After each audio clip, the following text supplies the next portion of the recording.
the question then that we need to address, and certainly a country like India needs to address, with vast deficits still in this area to be covered, what explains this early success and then this lackluster performance? And here I want to fall back on the analytical framework of what I mentioned at the beginning, the World Development Report 2004, and why it suggests that it's easy to deal with these first-generation reforms, but not so easy to deal with these second-generation reforms. And a crucial point there is that for these very specific kinds of outcomes, such as learning, such as the quality of education, skill formation, dealing with non-communicable diseases, you have to have much stronger ability to monitor outputs, to monitor outcomes. You have to provide incentives to providers so that they are able to perform the services in the way in which they must be performed, and politics becomes much more important. So very quickly, this framework is a very simple one. Many of you may have already seen this, but if you think about the provision of any particular service, say buying a kilo of rice or buying a meter of cloth, there is a relationship where you go buy something. If you find that it is the appropriate quality, it meets your expectations, you then go back and perhaps buy from that same provider. But if you don't find that, you move on to somebody else. Competition, in some sense, for the private provision of a good or a service takes care of this. But when you move to service delivery in these areas of education and health in particular, then the state comes into play. And by policymaker, I mean the state. And now the relationships that we saw in the first case become much more complex. There are now relationships of the kind of client power that I mentioned earlier that competition gives you. But there's also a relationship between the state and the provider. I'm calling it a compact here, but it could be a contractual relationship, a permanent employment relationship, or it could be something else. And there's a relationship of politics, that is, citizens elect their policymakers, at least in democracies that we have in this part of the world. And I call it voice, but it could certainly be called politics as well. And there is now a much longer route of accountability because it involves politics first, and then it involves how policymakers and politicians deal with actual providers. And it is a much more complicated route than the short route of accountability that links the recipient of a service directly to the provider. When you think about accountability, there are at least 5 components that are worth thinking about. One is the delegation, that is, you're asking for something to be given to you or sold to you. You're financing it through the price that has to be paid. The service is performed. It gives you certain information. And most importantly, you have or do not have the ability to enforce some kind of accountability on the provider. So, for example, information campaigns allow you to enhance the information that you can get, to compare the service that you're getting with other benchmarks.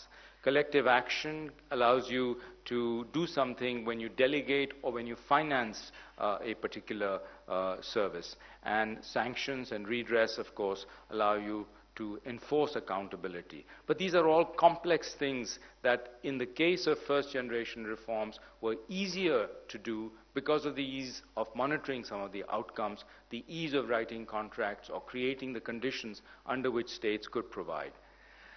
What I want to focus on as I conclude is the role of politics in service delivery and why that has to remain or is a very large part of the unfinished agenda that I think countries in this region will have to deal with.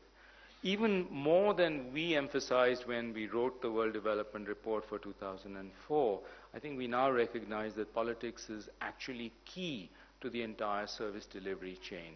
Even if you have strong ability of the state to monitor and supervise providers, if the politics is wrong, that strong ability will not yield results. For example, very few parents would want absent teachers, but nonetheless, and these are the parents who actually elect the politicians, but nonetheless, the politics makes employment norms and contracts possible that actually permit and sometimes even encourage the kind of absenteeism that is endemic in this part of the world, with absence rates of anywhere from 25 to 60 or 70% based on very carefully done surveys of absenteeism amongst teachers. And politics, therefore, in a sense, dulls the advantage that information campaigns or collective action can provide to clients of services to be able to enforce the kind of service delivery that is necessary to get the kinds of second-generation outcomes that are important.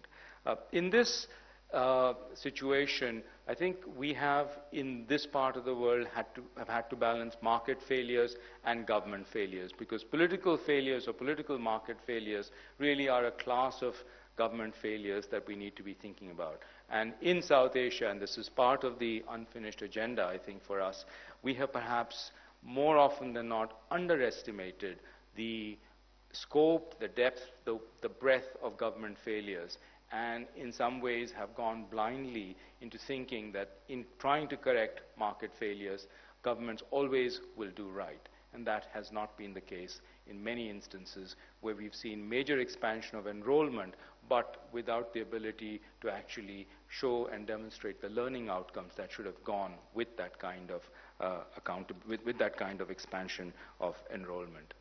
So I want to end with one last point, which is we've talked about market failures, we've talked about government failures.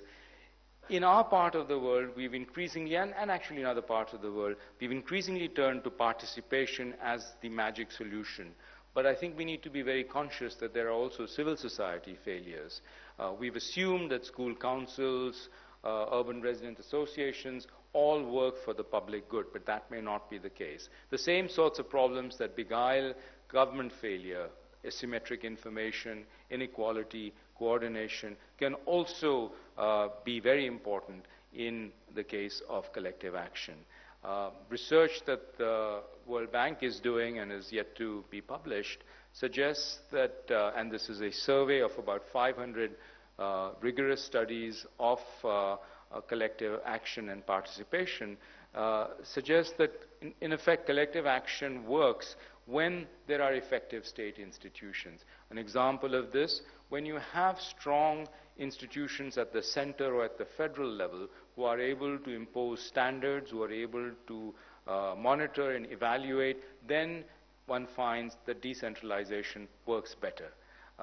And it's ironical that in some sense one is trying to address governance failure or government failure, but that becomes harder to do in situations where the institutions of the state themselves are weak. Evidence also suggests that the poor often benefit less from participation as opposed to other segments of society. So civil society failure is also something we need to be thinking about. So I want to end here by saying that there are a range of issues that we need to be addressing. I'm going to skip over these cartoons and come back to them later on, but I want to make the last point that one size will not fit all, but there is a great deal of room for learning and piloting, as we've seen from the Sri Lankan case, from the Mauritius case. There is ample evidence available, and there are ample resources and ample opportunities for us to be thinking about what works where, why, and how, and then to be able to scale up. And I think that is the core of the unfinished agenda that we need to address in South Asia on service delivery. Thank you very much.